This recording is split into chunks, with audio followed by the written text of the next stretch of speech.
After getting this mower home from a long 2-hour round trip and giving it a somewhat decent cleaning, I'm beginning to think that I may be in for some trouble on this mower. I don't want to judge a book by its cover, but this one is apparently a sad story about a mower that's way past its time of being useful again, and it may not be a redemption story that it hopes to be.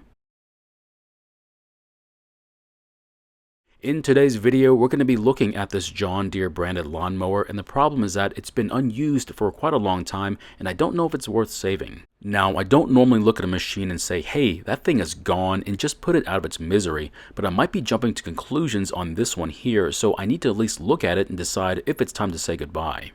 Now, I am going to try and repair this mower, but yours might be a little different, so this might not work on yours. So if things are not working out for you, like in the video, please ask about it, and I'll be glad to answer your questions.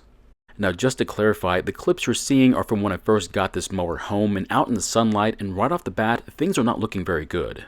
Now, the mower looks to have been poorly stored either outside or in full sunlight, or was put into a metal shed, which in turn baked this mower during the summertime for several years. However, after a quick cleaning, it now looks a whole lot better, but I did want to at least try and make it look as good as possible. And that's because if I do get it working again, my plan is to sell it and hopefully turn this forgotten mower into some cash. Now that the paint looks a lot better, I wanted to try and get the wheels to look a lot better too. However, my degreaser didn't do anything to the mildew spots on the wheels, so I had to get tough and use a special concoction of chemicals to get rid of it. After it dried off, the wheel's yellow color will never come back, but at least the dark spots are now gone.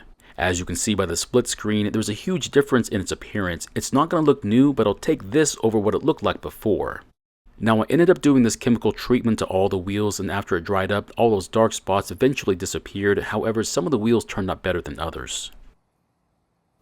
Of course, it doesn't matter what the wheels look like, they just need to be there and work well. But unfortunately, when trying to sell something, anything wrong with it or out of place could be off-putting to a lot of the buyers. Now, I do plan on using my parts deep fryer again, so I've got the cleaner in it already, and it's been warming up for the past 20 minutes. That way, after I get the parts in there, they should all get nice and toasty and be extra crispy when they come out. Unfortunately, after getting the filter cover off the engine and seeing this, we might be in big trouble.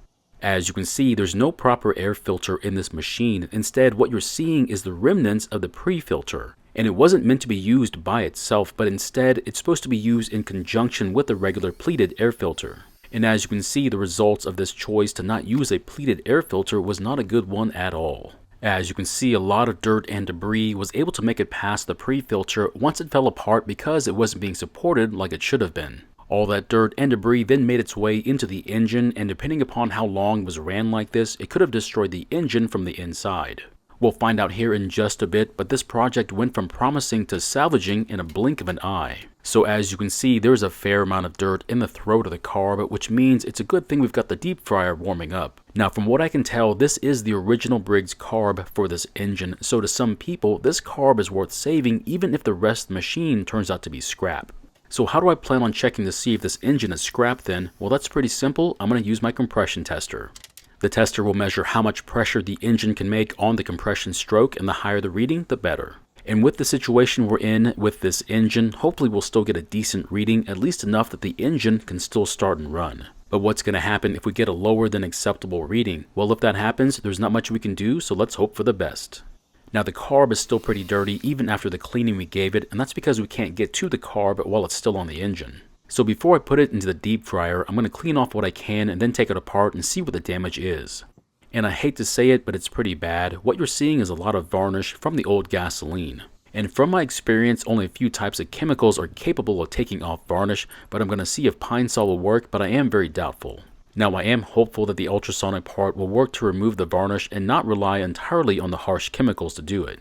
Now, some would tell me to leave the parts in the hot Pine Sol for up to 30 minutes before I turn on the cleaner. But like I said, I don't think the Pine Sol is going to break down the varnish anyway, so we'll start the cleaning process right now. After turning on the cleaner, you can see it start to work to take off the dirt from the parts. But since the dirt is not stuck to the parts like the varnish is, I'm hoping that at least some of the varnish comes off as well.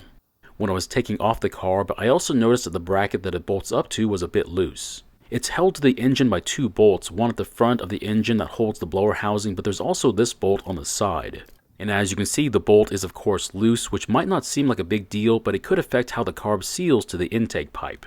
After getting that bolt tightened, the next thing I want to do is to do a compression test. However, there's a big problem. To do the test, we need to hold down the brake handle, but since it's not working, we still need to disengage the flywheel brake so we can spin the engine. So for the time being, I'm going to use a piece of wire to release the brake. Of course, I could just take the spring off that holds the brake, but I prefer to do it this way because you could lose the spring otherwise. After getting the wire tied off, I'll then spin the engine over to make sure it's not stuck, but that's when I realized that something's not right with the engine, and this could mean the end of this project. Now as I'm spinning the engine by hand, I should be able to feel the compression stroke. That's when the engine is compressing the air in the combustion chamber, and it should be a bit tougher to spin the engine. But as you can see, I'm not having any difficulties in spinning the engine over, which could mean the connecting rod might be broken from the piston. Now to find out, I'm going to take the spark plug out and using my screwdriver feel the top of the piston. Then I'll spin the engine and feel if the piston is moving up and down in the engine like it should be, which it is. So I guess that's good news then, but what it means is that either the piston rings are completely gone or one of the valves is stuck open, causing there to be almost no compression. There really isn't much else I can do, so that means I'm still going to try and find out what the compression reading is for this engine. Because of the possibility that the engine has inhaled a lot of dirt, I'm hoping to see a reading of somewhere between 80 and 90 psi. That means the engine would still be able to start and run and we'd be able to save this mower, but I'm not holding my breath.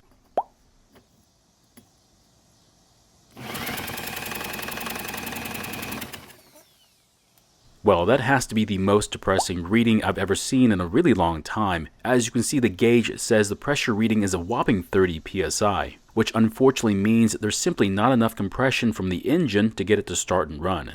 Of course, the fact that there was no oil in the engine and all the dirt that it's inhaled probably didn't do it any favors.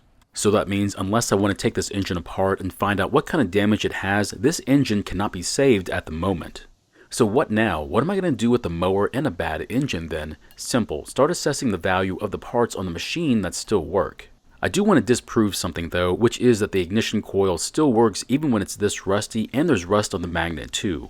I'll just put the stripped end of the wire close to a metal part on the engine and then spin it, and we should see some sparks at the end of the wire.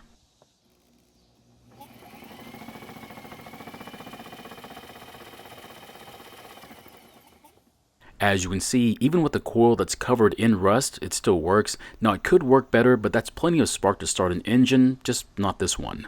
So here are the parts straight out of the deep fryer, and I hate to say it, but they still look really bad, and it was in there for a really long time too. And as you can see, the varnish is still on most all the parts that was on it before going in the deep fryer. But a quick spray from some carb cleaner instantly cuts through that varnish like it was loose dirt. Now any loose dirt that was on the parts is pretty much gone except in a few of the tighter areas. However, some compressed air took care of that issue. Now there are a few areas that are really stubborn that even the carb cleaner can't touch, so I'll give it that. Now the varnish that's in the bowl shows some signs that the cleaner was working, but how much time would I need versus using a single blast of a carb cleaner? Because with the carb cleaner, it only takes a moment for it to dissolve it versus what could take an hour in the ultrasonic, but I do have a solution to that problem. Now what I'm going to do is very dangerous. In fact, I might be in for a light show if I wasn't careful. Now this time I'm going to put the parts in a glass jar filled with something that I won't save because of reasons, but it should help to dissolve all the varnish. I'll need to be very careful doing this because if I'm not careful, I could lose my deep fryer along with the parts in the jar.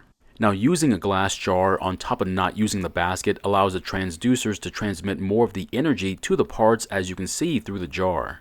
However, I don't think it's wise to put stuff directly on the stainless steel basin because it could damage the transducers, but if it's your cleaner, then do what you want. Besides, I'm waiting for this thing to break so I can take it apart. So it's only been 15 minutes and I want to take a look at how the parts are doing, and if needed, I'll run them again. However, the parts look great, and even if you don't think so, you have to agree that they look better than before they went back in. Now it's not an issue of what solution makes it look cleaner, but which way worked to get rid of the old varnish on the carb, and I think this way worked really well. Now the solution I'm using is not going to break up dirt to make it look any cleaner, but instead I needed to clean up the hard stuff off the carb, which isn't dirt. Now at this point, I'm just going to put the carb back together, that way I don't lose any of the parts, and put it on the shelf to be semi-ready to be used on a different project. Because let's face it, I doubt this engine is going to be running anytime soon. In fact, I have plans on taking this engine apart for an autopsy to find out exactly what happened to it. So what's the plan for the rest of the mower then? Am I just going to keep it all together so that after an off-season rebuild, I can put it back to mostly original? Now that I don't know, because keeping an entire mower waiting in the wings takes up a lot of valuable space that could be used for a better project. The other option would be to start parting out the good parts off this mower, like the self-propel, the blade, the fuel tank, ignition coil, and countless other parts that, believe it or not, at this point are extremely valuable on the used market. As fewer and fewer gasoline mowers are being made and replaced by battery electric stuff, the used market has grown in popularity like you wouldn't believe it. Original parts are really hard to come by, whether new, used, or new old stock, so believe it or not, I know this mower looks like a boat anchor, but it's actually a very expensive boat anchor. At least it would appear that the transmission does work, although it doesn't seem to want to work in reverse, which is kind of interesting. Oh, by the way, they still make this transmission, but at $121, most would rather just push this mower instead of paying to have it replaced. So I don't have to tell you that I'm not looking forward to the work I have to do to this mower, only because I won't be able to get back the time and money I put into it, but then again, sometimes it's not about the money, it's about the experience. But even at that, hopefully I don't spend a ton of time on this project, or more importantly money, because you never know how these things go. So my question is, what do you think I should do with this mower? Rebuild the engine with new or used parts, swap another engine onto it like a Predator engine, or just put it back on the curb for someone else to figure out? I don't know about you, but I do love a good challenge though. However, this might be considered too much of a lost cause. Thank you so much for watching. I really appreciate your time here. Please feel free to ask me any questions about this project or about your own projects, and I hope to see you in the next video.